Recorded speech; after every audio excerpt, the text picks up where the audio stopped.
Hello everyone, I welcome you to school C, India's first online school. मेरा नाम है Amrit Kaur Pilani and हम करेंगे क्लास 8 हिस्ट्री का chapter 3 which is ruling the countryside. क्या है चैप्टर का नाम? क्या है भाई, बता दो।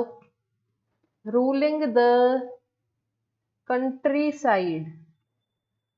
क्या होता है कंट्री साइड? सबसे पहले तो मुझे ये बता दो, कंट्री साइड क्या होता है? What is country side? भाई जो गांव वगैरह का जो इलाका होता है उसको कहते हैं कंट्री साइड। तो कैसे गांव पर जो अंग्रेज थे वो अपना रूल एक्सटेंड कर रहे थे? हुआ ये था, आप लोगों को मैं पहले बता चुकी हूँ, battle of Plassey. Battle of Plassey जो कि कौन से साल में लड़ी गई थी? 1757 में लड़ी गई थी। बैटल ऑफ प्लासी के बाद लड़ी गई बैटल ऑफ बक्सर, और बक्सर वाली लड़ाई कौन से साल में लड़ी गई थी? 1764 में। ये दोनों ही बैटल्स भारतीय बहुत बुरे तरीके से हारे।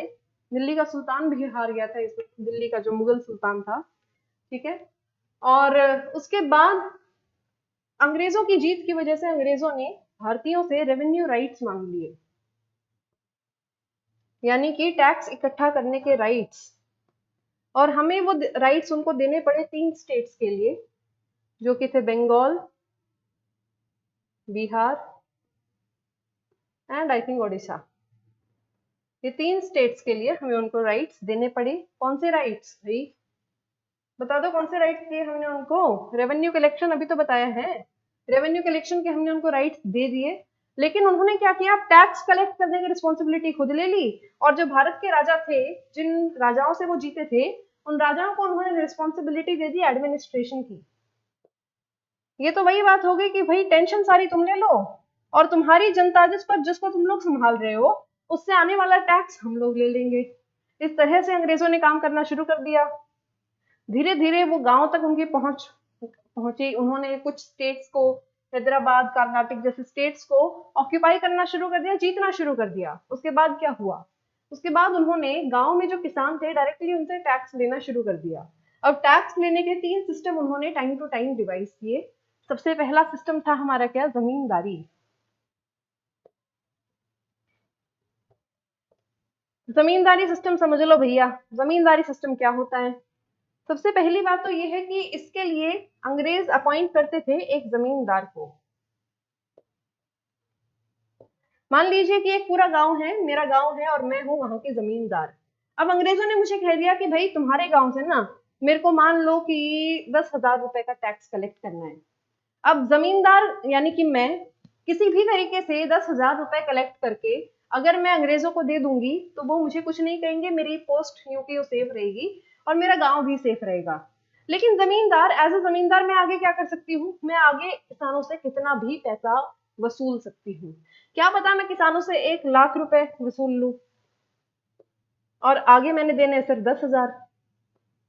इस सिचुएशन में शोषण किसका हो रहा है? इस सिचुएशन में शोषण हो रहा है किसानों का, यानी फार्मर्स का। क्योंकि जमींदार को राइट दिया है अंग्रेजी सरकार ने, अंग्रेजी हुकूमत ने जमींदारों को एक अधिकार दे दिया कि आप किसानों से कितना भी पैसा हड़प सकते हो, लेकिन हमें हमारा कट दे दो, बस हमें हमारा हक दे दो, हमें हमारा पैसा दे दो, टैक्स दे दो जितना हमें चाहिए, बाकी तुम कुछ करो, हमें कुछ नहीं लेना देना। उन्होंने ये काम शुरू कर दिया, जिसकी वजह से बहुत ज्यादा एक्सप्लॉइटेशन हुआ जनता का, बहुत ही ज्यादा लार्ज स्केल पे एक्सप्लॉइटेशन हुआ। ये कुछ स्टेट्स में लागू किया गया था, जैसे मालवा हो गया, अवध हो गया, यहाँ पे इन्होंने जमींदारी सिस्टम लागू किया था। इससे अगला हमारा सिस्टम है रैयतवाड़ी सिस्टम, और तीसरा हमारा सिस्टम है महलवाड़ी सिस्टम। ये तीनों ही ऑपरेसिव सिस्टम्स थे, जिसमें जो अंग्रेजी सरकार थी उसको भारत के किसानों के वेलबींग से कुछ लेना देना नहीं था, उन्हें बस अपने टैक्स से मतलब था। रैयतवाड़ी सिस्टम में उन्होंने क्या किया? रैयत यानी जो डायरेक्टली पेजेंट्स थे उनसे पैसा इकट्ठा करना शुरू कर दिया, उनकी जमीनें हड़प ली और उन्हें वही जमीन कुछ पैसे के बदले कल्टीवेशन के लिए दे दी गई। अब कहने का मतलब ये है कि मेरी जमीन है गांव में, मान लीजिए मेरे पास 5 किले हैं, 5 एकड़ जमीन है मेरे पास, तो क्या होगा? अंग्रेजी सरकार ने मेरी 5 एकड़ जमीन को खुद हड़प लिया और कहा कि अगर तुझे ये जमीन चाहिए तो तू मुझे बदले में 10,000 रुपए एज टैक्स पे कर। अब मैं उस जमीन के लिए 10,000 रुपए अंग्रेजी सरकार को पे तो करूंगी, पर क्या होगा उस सिचुएशन में जब कभी शायद फसल मेरी अच्छी ना हो पाए, शायद किसी प्राकृतिक आपदा की वजह से मेरी फसल खराब हो जाए, उस सिचुएशन में क्या होगा? उस सिचुएशन में भी अंग्रेजी सरकार कोई कंसेशन नहीं करने वाली है मेरे लिए। अंग्रेजी सरकार ने कह दिया भाई मेरे को तेरे से 10,000 रुपए चाहिए तो मैंने लेने ही हैं, और मैं as a ryotwari, as a ryot, as a peasant, as a kisan, मेरे को वो पेमेंट करनी ही पड़ेगी, वरना मेरी जमीन परमानेंटली मेरे से छीन ली जाएगी। ये था सेकंड सिस्टम। इसके अलावा महलवाड़ी। महलवाड़ी का क्या मतलब है? अंग्रेजी सरकार ने अपना पूरा एडमिनिस्ट्रेशन का जो एरिया था उसको कुछ पार्ट्स में डिवाइड कर लिया, जिसको हम कहते हैं महल। महल में डिवाइड कर लिया, और उन्होंने एक सर्वे टाइप का कुछ किया जिससे उन्हें पता चला भाई कौन सा महल जो है वहां से ज्यादा पैसा आ सकता है। फॉर एग्जाम्पल, अगर मान लीजिए कोई एक ऐसा गांव है जहाँ पे इरिगेशन बहुत अच्छा हो रहा है, नहरें वगैरह बनी हुई है, तो वहां से जो एग्रीकल्चर है, जो खेती बाड़ी से आने वाला हमारा आउटपुट है वो ज्यादा होगा, तो वहां के लिए उन्होंने ज्यादा मोर टैक्स फिक्स कर दिया। जबकि जो कुछ ऐसे गांव थे मान लीजिए जहाँ पे रेगुलरली सूखा पड़ता है, वहां के लिए उन्होंने लेस टैक्स फिक्स कर दिया। लेकिन ये जो सर्वे टाइप का सिस्टम किया गया था, ये कुछ 10-15 साल में एक बार किया गया था, और हर साल के कंडीशंस को मद्देनजर रखते हुए अंग्रेजी सरकार भारतीयों का सिर्फ शोषण ही कर रही थी। मान लीजिए कि मोर टैक्स वाला एरिया है, कोई मेरा गांव है, वहां पे बहुत अच्छी बारिश होती है, ठीक है, बहुत अच्छा हमारे पास कैनाल सिस्टम है, नाले वगैरह हमने बना रखे हैं पानी के लिए, इरिगेशन के लिए, हर साल बहुत अच्छी फसल होती थी। तो अंग्रेजी सरकार ने कह दिया भाई इस गांव से हमने 1 लाख रुपए टैक्स लेना है। अब क्या पता अगले ही साल हमारे गांव में सूखा पड़ जाए, या बहुत ज्यादा बारिश की वजह से हमारे गांव में बाढ़ आ जाए।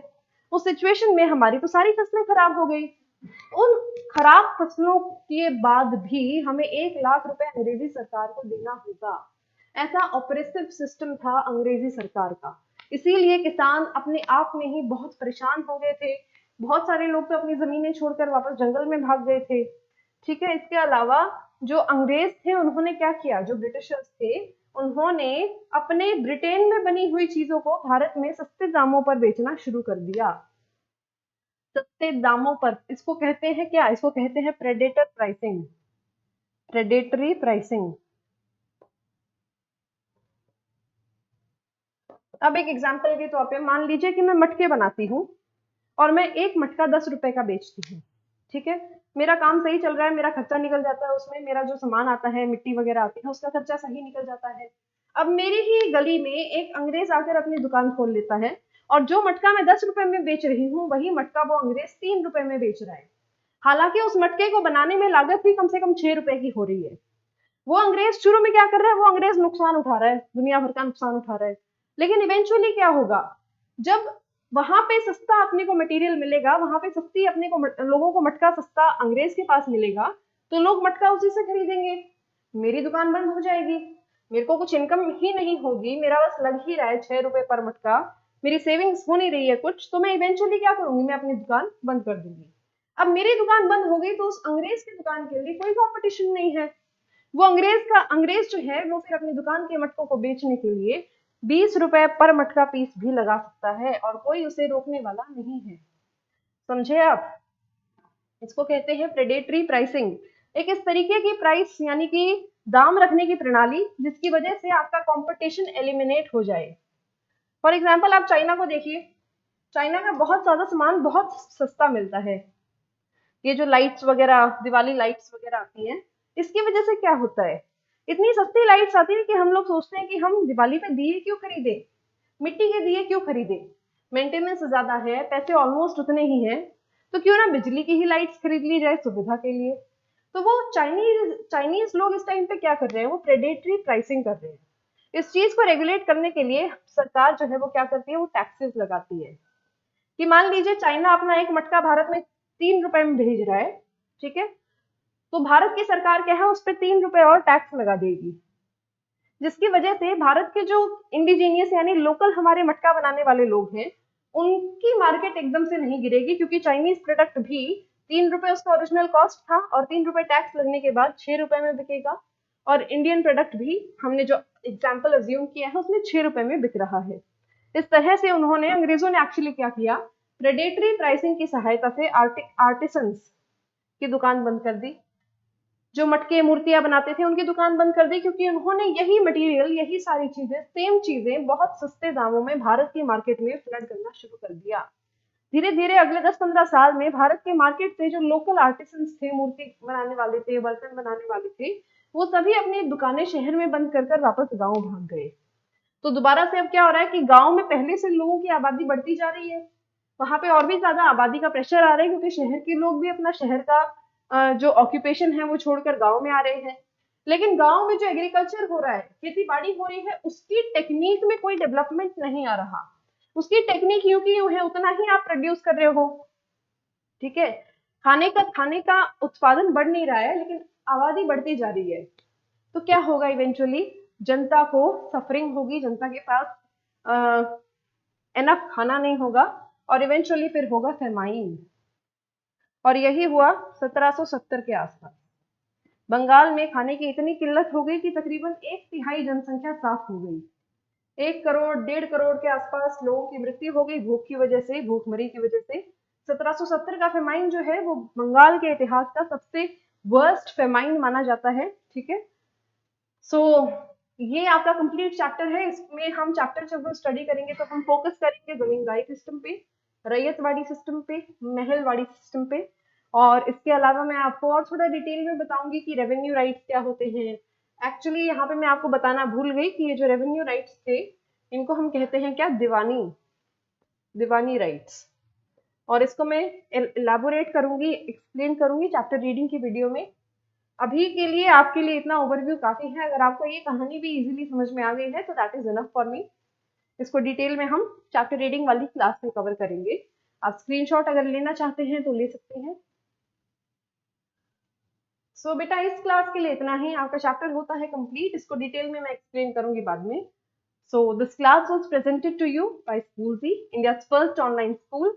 मेरा नाम है अमृत कौर पिलानिया, और हम मिलेंगे अगली क्लास में। तब तक के लिए अपना ध्यान रखिए, कोरोना से बचे रहिए, and bye bye and thank you.